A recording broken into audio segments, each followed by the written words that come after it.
नमस्कार, मैं Kanchana Jha, astro vastu consultant और आपकी मोटिवेशनल स्पीकर।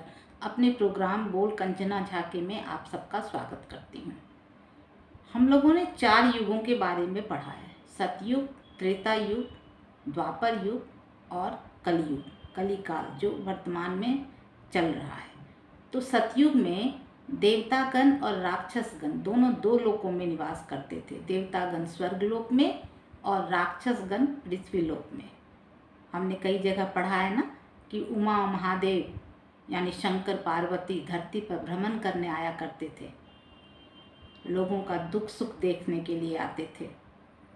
और नारद मुनि थे उस समय, जो यहाँ की खबरें वहाँ, वहाँ की खबरें यहाँ पहुँचाया करते थे। उसके बाद आया त्रेता युग। त्रेता युग में भगवान श्री रामचंद्र जी का अवतार हुआ मानव के रूप में पृथ्वी लोक में, और इसी लोक में रावण का भी साम्राज्य था। तो त्रेता युग में दानव और मानव दोनों एक ही लोक में निवास करने लगे। उसके बाद आया द्वापर युग, जिसमें भगवान श्री कृष्ण का पदार्पण हुआ।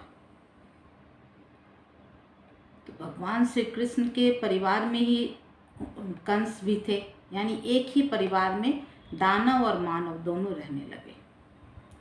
उसके बाद आया हमारा समय जो अभी चल रहा है, कलयुग। कलयुग में क्या है?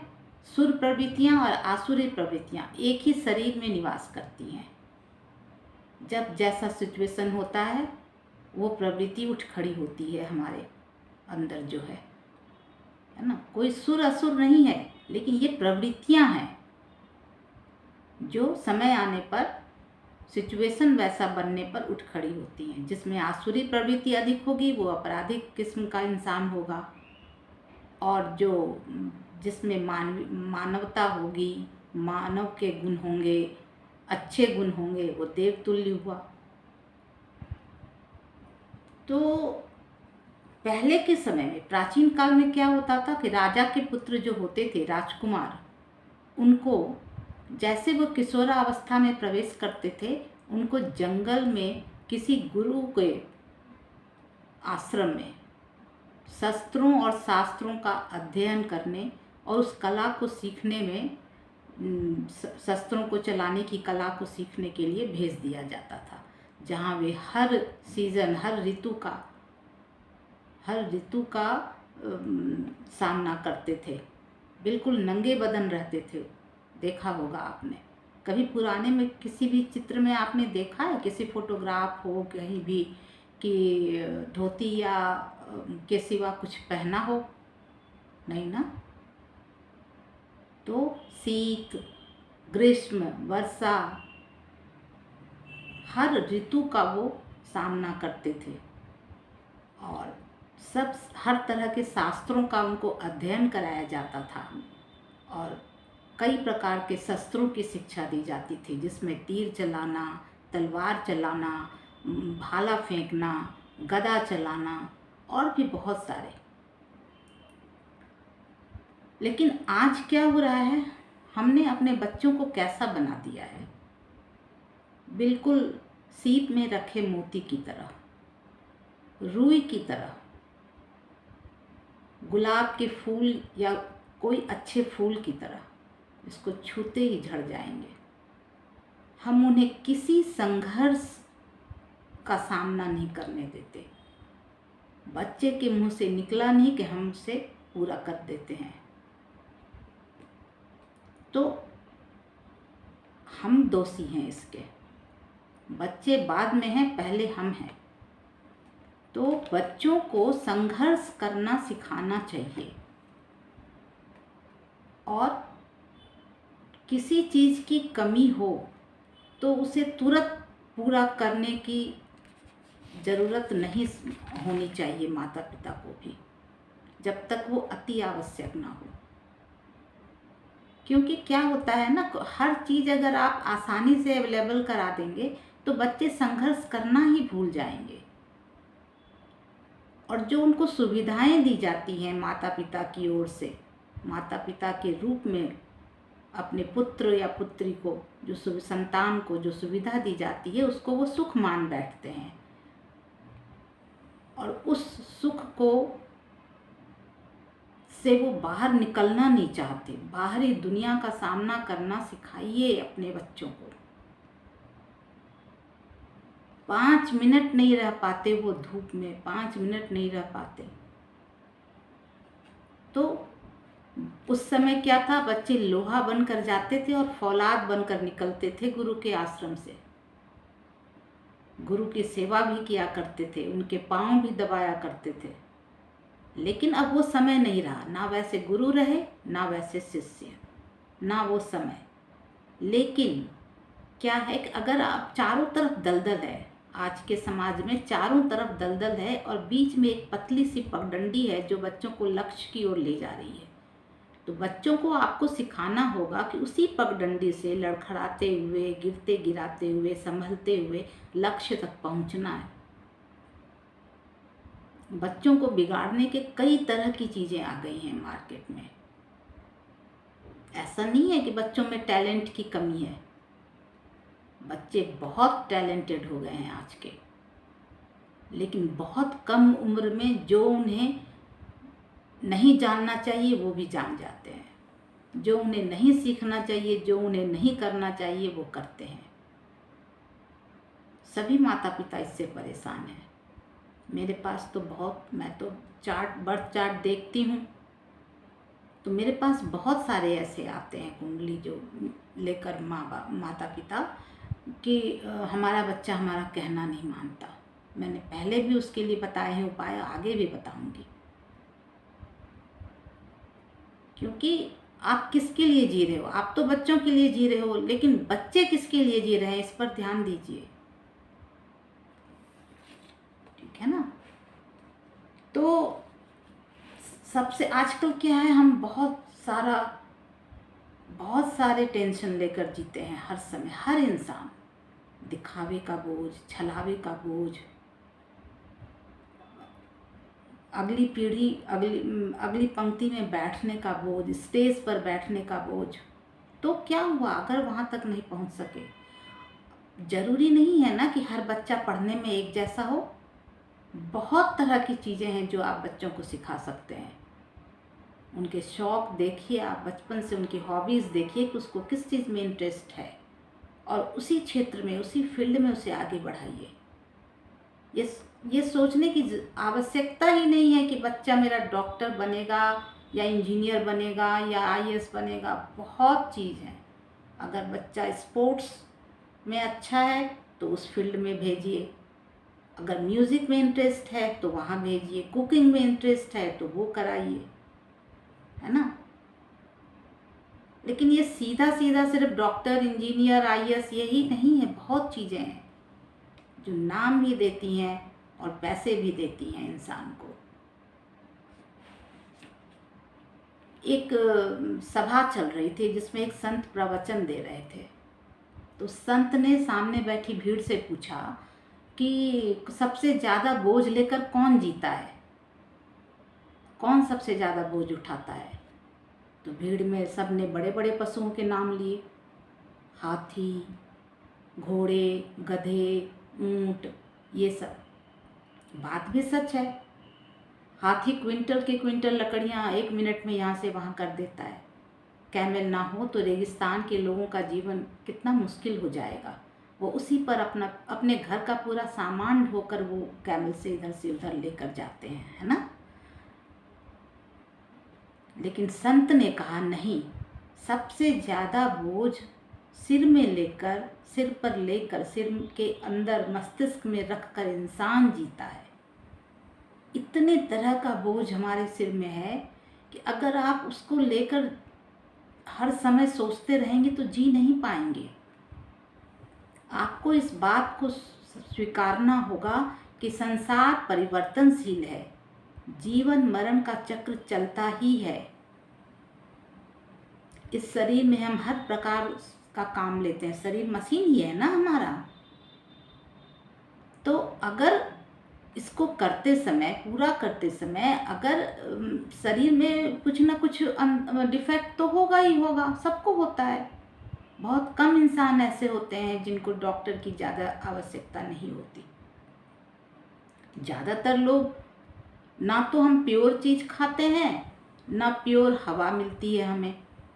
सांसें भी जो हम लेते हैं वो दूषित हवा होती है।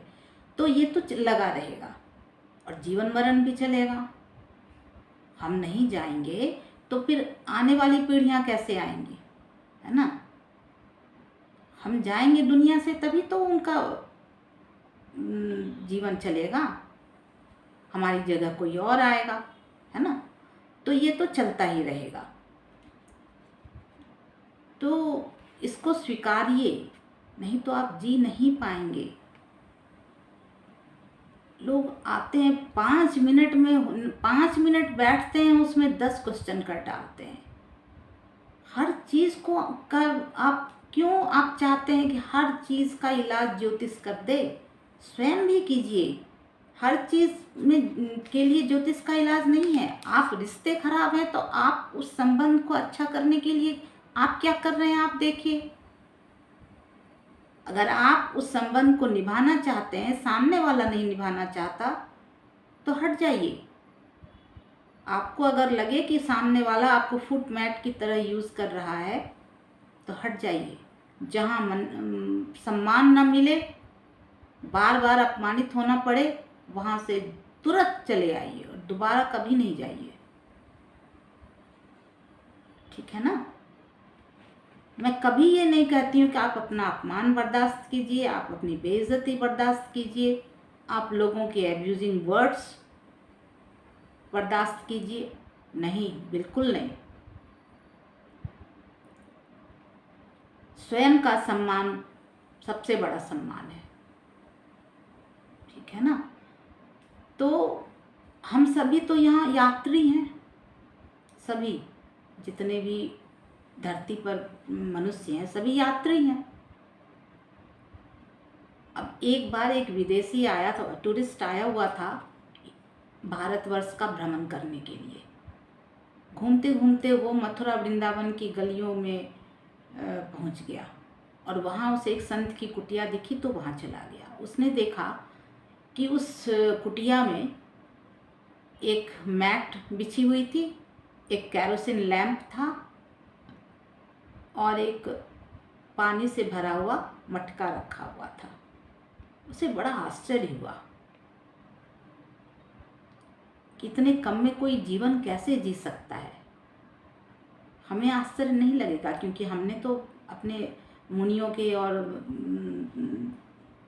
साधुओं के, संतों के बारे में पढ़ा है और सुना है कि कैसे जीवन बिताते थे वो। लेकिन वो विदेशी था तो उसे आश्चर्य हुआ। तो उसने संत से पूछा कि आपके फर्नीचर्स कहाँ हैं? तो संत ने कहा कि आपके कहाँ हैं? उसने कहा मेरे क्यों होंगे, मैं तो विजिटर हूँ, टूरिस्ट हूँ, यात्रा पर आया हूँ। तो संत ने कहा मैं भी वही हूँ, सो एम आई। मैं भी यात्रा पर ही आया हूँ। मैं यहाँ कौन सा सब दिन रहने को आया हूँ? जितनी सांसें हैं उतने दिन रहूँगा। मैं भी तो यात्रा पर ही आया हूँ ना। तो घर में आवश्यकता से अधिक सामान भी इकट्ठा करना अच्छा नहीं होता वास्तु के हिसाब से। अगर आपके घर में इलेक्ट्रॉनिक आइटम्स बहुत दिन तक रह जाएं तो उसका बहुत ही नेगेटिव असर पड़ता है। घर में आप सब चीज़ें रखिए, लेकिन घर में कबाड़ मत इकट्ठे कीजिए, सुविधाएं इकट्ठे कीजिए, कबाड़ नहीं। इतने बर्तन हैं और बर्तन ले आए, इतने ड्रेसेस हैं और ले आए। पहले पुराने निकाल दीजिए, किसी को दे दीजिए, फिर नया लेकर आइए। नया लाना कोई गुनाह नहीं है, नया ढेर सारा लाना भी गुनाह नहीं है, अच्छी बात है। लेकिन पुराना निकाल दीजिए। किसी किसी के घर में न्यूज़पेपर सालों साल नहीं बेचते। कोई भी चीज़, सामान जो पैक होकर आता है कार्टन में, वो कार्टन के ढेर लगे रहते हैं। और रखते भी कहाँ हैं? बालकनी में, छत पर, जहाँ नहीं रखना। कोई भी कबाड़ इकट्ठा मत कीजिए। और घर के बर्तन तो कभी ना बेचें। हमारे इधर कहा जाता है कि ऐसे दिन कभी ना आए कि घर के बर्तन बेचने पड़े, पर मैं लोगों को देखती हूँ वो किसी को देने की बजाय 100-50 रुपये में मैंने देखा है सामान बेचते हैं और बर्तन बेचते हैं दुकान वाले को, और फिर उससे नए बर्तन लेते हैं। बहुत गलत है ये। चलिए, मैं बात कर रही थी प्राचीन समय की। तो गुरु द्रोणाचार्य थे महाभारत काल में, जो कौरवों और पांडवों को शस्त्रों और शास्त्रों की शिक्षा दिया करते थे। कौरवों की सेना का नायक था दुर्योधन और पांडवों की सेना का नायक युधिष्ठिर। तो बीच बीच में उनका टेस्ट लिया जाता था, परीक्षाएं ली जाती थी कि अभी तक उन्होंने क्या सीखा है। तो एक बार गुरु द्रोणाचार्य ने युधिष्ठिर और दुर्योधन को बुलाया और कहा कि आज मैं एक टास्क दे रहा हूँ आप लोगों को, इसे पूरा करना है। कम से कम समय में हल्की से हल्की चीज़ों से रूम को, एक कमरे को भर देना है। दोनों को एक एक रूम दिया गया और ये टास्क दिया गया, लाइटेस्ट चीज़ से, और सब बहुत ही कम समय में, जितना कम में हो सकता है उस रूम को भर देना है। दुर्योधन ने क्या किया, तुरंत अपने भाइयों को, सेवकों को आदेश दिया कि ये जो घास फूस होते हैं, सूखे पत्ते होते हैं, वो बहुत हल्के होते हैं। तो उसने कहा कि इस रूम को उन सूखे पत्तों और घास फूसों से भर दो। घोड़ा गाड़ी, बैलगाड़ी में भर भर के लाया गया और उस कमरे को भर दिया गया। पर युधिष्ठिर ने क्या किया, 1 मिनट का काम किया और रूम भर गया। सोचिए क्या किया होगा, कितना लॉजिक लगाया होगा। युधिष्ठिर ने 2 अगरबत्तियां ली और उस रूम में लाकर जला दिया और कुछ इत्र की बूंदें छिड़क दी, और पूरे रूम में, पूरे कमरे में सुगंधित फैल गई, सुगंधित हो गया पूरा वातावरण। अब बताइए, दुर्योधन को तो स्व के सिवा कुछ दिखता ही नहीं था। एक तो स्वार्थी था, ऊपर से दिमाग में भी घास फूस भरे हुए थे उसके, तो उसने घास फूस भर दिया।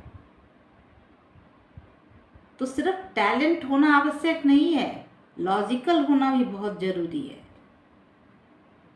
अपने बच्चों को इस तरह की बातें सिखाइए।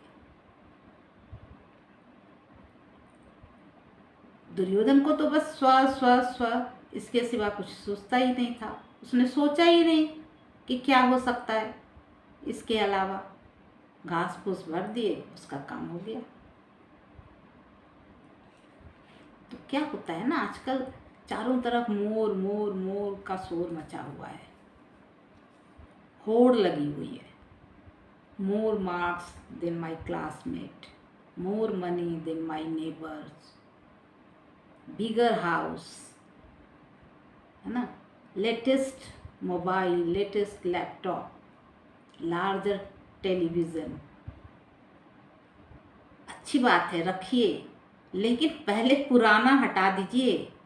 ये दुर्भाग्य को लाता है, लंबी व्याधि देता है। इतना सामान घर में मत रखिए कि आप चल ना पाए। और अपने बच्चों को भी स्वच्छता और थोड़ा कम में, जितनी आपकी औकात है उससे थोड़ा कम में जीवन चलाने की बुद्धि सिखाइए। ठीक है, जो काम 1 मिनट में हो सकता है उसमें 10 मिनट लगाने की आवश्यकता नहीं है। ऐसा बनाइए बच्चों को। अगर मेरा वीडियो अच्छा लगे तो प्लीज़ सब्सक्राइब कीजिए, लाइक कीजिए, शेयर कीजिए, बेल आइकन को दबाइए। Thank you.